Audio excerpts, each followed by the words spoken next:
So I was asked once what I'm proud of, and I thought back over my life. I'm 42 years old now, and I've done quite a lot. I've traveled a lot, I've been all around the world. I lived in Italy once, I built a house, I went to drama school. And these are all things that I did before I was HIV positive.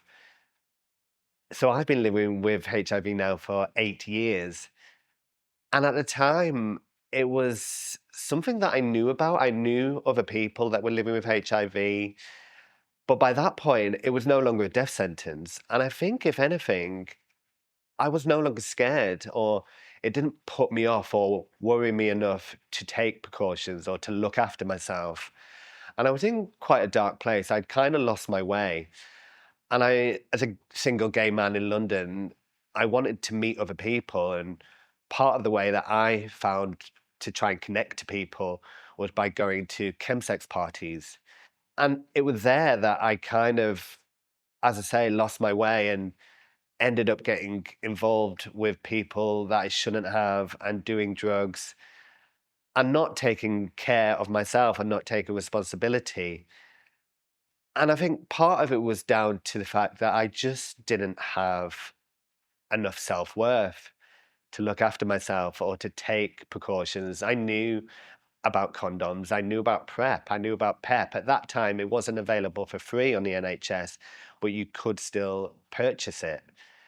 But it was just something that I think, because HIV was no longer a death sentence, it didn't worry me enough that if I caught it, it'd be fine. I'd just get on with it. And then, sure enough, I did end up catching it. So when I was found out that I was HIV positive, I told my parents the very next day. My dad's a doctor and my mum was a biologist. It was quite easy to tell them. They'd always known that I was gay, even since I was young, and they had always been supportive. And it wasn't as if I was telling them that I was going to die or that I had something that was going to affect me. By telling my parents, they understood more than me what would happen and what medication I'd be put on. And I remember telling my mum, and I just said, "Are you disappointed?" And she said, "No." And she just gave me a big hug and made me feel okay. And after that, I just got on with it. I told a few people, um, but it did worry me. It worried me that I wouldn't find love. I was worried that one day I'm going to fall in love with someone and they're not going to love me back.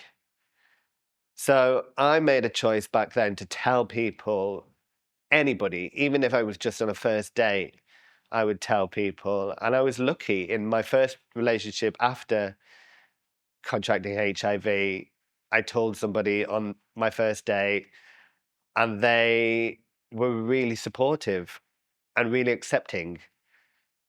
And I reassured them that I was taking medication, that as soon as I found out, I was put onto medication and was undetectable within a month, which meant I couldn't pass it on.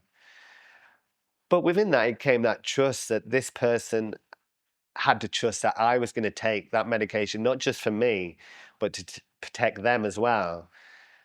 If anything, I think it brought us together. Although the relationship didn't last long, it was good for me just to kind of get over that hurdle of being put back into the dating scene and trusting people and knowing that if you tell someone, it doesn't necessarily mean they're going to run a mile. Some people can be understanding, but I still kept it a secret because it was something that I felt ashamed of. It was something that I didn't really want everybody to know about. I then had an online stalker who made my life an absolute misery. He would make videos about me on YouTube. Most of it was homophobic or attacking me in some way or the other. And he was obsessed with me and began finding out things about me, finding out where I lived, finding out where my parents lived. He would then message me every day and began messaging my parents as well, and even phoned my mum and rang my mum and recorded the conversation and threatened to play it on his YouTube channel. So this was all a lot to deal with. And luckily, we managed to get a criminal conviction, and my stalker is now in prison. But before he was imprisoned, he made and released 4 more videos after finding out that I was HIV positive and published them on his YouTube channel. So for the first time, it was out there, it was public, and it was something that I had lived with by then 7 years and got used to. And I had told close friends, but I wasn't really ready to go public. And I certainly wasn't ready for somebody else to out me about it. So that's when I came to the Terrence Higgins Trust, and they really supported me and looked after me. They made me realize that I've got nothing to be ashamed of, that I was supported, and that I was going to be okay. And through them, I began working with Positive Voices, which is this incredible initiative where we take ownership of our story and we help other people, which is all I ever wanted to do. I felt very grateful to the fact that my parents were so supportive and my friends were incredible, and that even partners had been supportive and accepting. But I realized I was very lucky because this is all since effective medication has become available. And I live in a country where it is available for free. But I always look back at people that had lived 10, 20 years before me. And had I been born then, I probably wouldn't be here. So it kind of gave me this gratitude and this enormous sense of reflection, just looking back and thinking, wow, this is incredible. I'm still here. I've got amazing friends. I've got amazing family. I've got nothing to be ashamed of. And it gave me that confidence to go into schools and organizations and to tell my story. And just that feeling that you can help other people has been incredible. It's not been for everybody. I think coming out publicly is something that should be your choice. And in my case, it was taken away from me. Someone decided for me. But it did help me to kind of embrace it and accept it. And for me, I think being HIV positive is something that I'm really proud of now.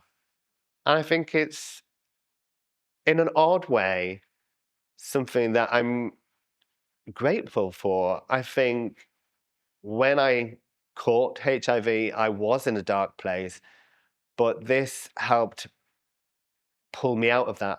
And since then, I believe I'm a kinder person. I believe I'm more understanding. I'm certainly more grateful for life and for everybody that I've got in my life. Um, and it's just nice also to meet other people. When I was diagnosed with HIV, I only knew other gay men living with HIV. But since working with THT, I've met some incredible friends and made some incredible connections with other people living with HIV, women, straight men, people of color, people that I wouldn't normally have met or encountered. And I feel a part of a community now and part of this tribe who really do have each other's backs and really do support and look out for each other. So I think now, from now on, when anybody asks me what I am proud of, I do say I'm proud to be HIV positive, not proud of how I got it or proud of the fact that I carry this disease, but I am proud of the person I am because of it and the person that I've become thanks to it.